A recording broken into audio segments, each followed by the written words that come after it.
भाजपा संसदीय बोर्ड ने रविवार को महाराष्ट्र के राज्यपाल सीपी राधाकृष्णन को उपराष्ट्रपति पद के लिए एनडीए उम्मीदवार के रूप में नामित किया। नामांकन की घोषणा करते हुए भाजपा अध्यक्ष जेपी नड्डा ने कहा कि प्रधानमंत्री नरेंद्र मोदी की अध्यक्षता में हुई एक बैठक में व्यापक विचार विमर्श के बाद राधाकृष्णन के नाम पर फैसला लिया गया। डिलिब्रेशन हुआ, सभी के साथ चर्चा हुई, सुझाव मांगे गए और उसके बाद फिर ये तय हुआ कि हमारे उपराष्ट्रपति के प्रत्याशी के रूप में हमारे महाराष्ट्र के राज्यपाल श्री सीपी राधाकृष्णन जी, चंद्रपुरम पुन्नासामी राधाकृष्णन जी, उनको हम एनडीए का प्रत्याशी बनाएंगे और वो एनडीए के प्रत्याशी के रूप में रहेंगे। 20 अक्टूबर 1957 को तमिलनाडु के तिरुपुर में पैदा हुए राधाकृष्णन की राजनीतिक जीवन राष्ट्रीय स्वयंसेवक संघ आरएसएस और जनसंघ से जुड़ी रही है।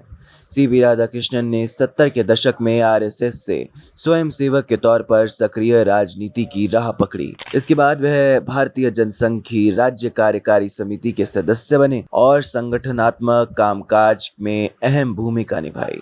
लंबे समय तक कार्यकर्ता के तौर पर काम करने के बाद उन्हें 1994 में तमिलनाडु बीजेपी का सचिव भी नियुक्त किया गया। शैक्षणिक योग्यता की बात करें तो उन्होंने वीओ चिदम्बरम कॉलेज कोयम्बटूर से बीबीए किया। राधाकृष्णन अपने कॉलेज में टेबल टेनिस चैंपियन और एक लंबी दूरी के धावक रहे हैं। उन्हें क्रिकेट और वॉलीबॉल खेलना भी पसंद है। वह 31 जुलाई 2024 से महाराष्ट्र के राज्यपाल हैं। इससे पहले उन्होंने 18 फरवरी 2023 से 30 जुलाई 2024 तक झारखंड के राज्यपाल के रूप में कार्य किया। साथ ही उन्होंने तेलंगाना और पुडुचेरी में भी अतिरिक्त प्रभार संभाला है। राधाकृष्णन 1998 और 1999 में कोयम्बटूर लोकसभा क्षेत्र से 2 बार सांसद चुने गए। 2003 से 2006 तक वह तमिलनाडु भाजपा के अध्यक्ष रहे। इसके अलावा वो केरल बीजेपी के प्रभारी भी रह चुके हैं। 2004 में राधाकृष्णन ने संसदीय प्रतिनिधि मंडल के सदस्य के रूप में संयुक्त राष्ट्र महासभा को संबोधित किया। वह ताइवान गए पहले संसदीय प्रतिनिधि मंडल के सदस्य थे। 2004 से 2007 के दौरान तमिलनाडु भाजपा अध्यक्ष के रूप में उन्होंने नदियों को जोड़ने, आतंकवाद के विरोध और अस्पृश्यता के उन्मूलन जैसे मुद्दों पर 93 दिनों की रथ यात्रा निकाली थी। पीएम मोदी ने सोशल मीडिया प्लेटफॉर्म एक्स पर सीपी राधाकृष्णन को बधाई देते हुए एनडीए का उपराष्ट्रपति उम्मीदवार चुने जाने पर पीएम मोदी ने सोशल मीडिया एक्स पर सीपी राधाकृष्णन को बधाई दी, तो वहीं पक्ष विपक्ष के नेताओं ने इस चयन पर अपनी प्रतिक्रिया दी। देखिए, वो लोकसभा के सांसद रहे हैं, वो उन्होंने इतना सामाजिक कार्य किया है, नदियों के जोड़ने का काम, नशा उन्मूलन के खिलाफ, आतंकवाद के खिलाफ, वो एक स्टेट्समैन हैं।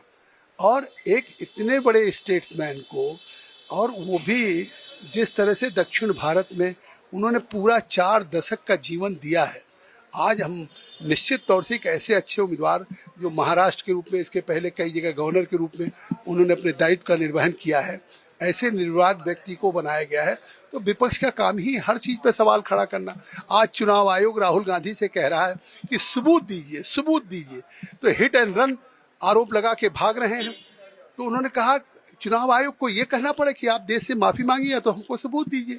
आखिर एक संवैधानिक संस्था को कमजोर कर रहे हैं। It is a matter of pride for us that CP Radhakrishnan is the NDA's candidate for the Vice President 2025. We all know he began his journey as a RSS pracharak and a worker, went on to become a prominent leader in Tamil Nadu, served as a member of parliament, and then went on to become the governor of 2 states. So he obviously knows administration really well. His nature is such that he always helps people at the grassroots level and has supported harmony for the poor. So as somebody from Maharashtra, having known him in Maharashtra, we wish him the very best, and it is a matter of pride for all Maharashtrians that our Maharashtra governor is becoming the Vice President of India. I think the India Alliance leaders have had few discussions on this matter, and I'm expecting that there would be a consensus and we would hear the discussion made public very soon. उपराष्ट्रपति तो जगह खाली है और उसके बाद बनना ही था। एक उपराष्ट्रपति थे यहाँ, वो कहाँ हैं? नए बन जाएंगे, अच्छी बात है। अभी क्या फैसला लेंगे हम लोग वो अलग बात है, बैठ कर ये फैसला लेंगे हम लोग भी। बता दें कि पिछले महीने जगदीप धनखड़ ने उपराष्ट्रपति पद से इस्तीफा दे दिया था, जिसके बाद चुनाव आयोग ने कुछ समय पहले उपराष्ट्रपति पद के इलेक्शन का चुनावी कार्यक्रम तय किया था। ये चुनाव 9 सितंबर को होगा।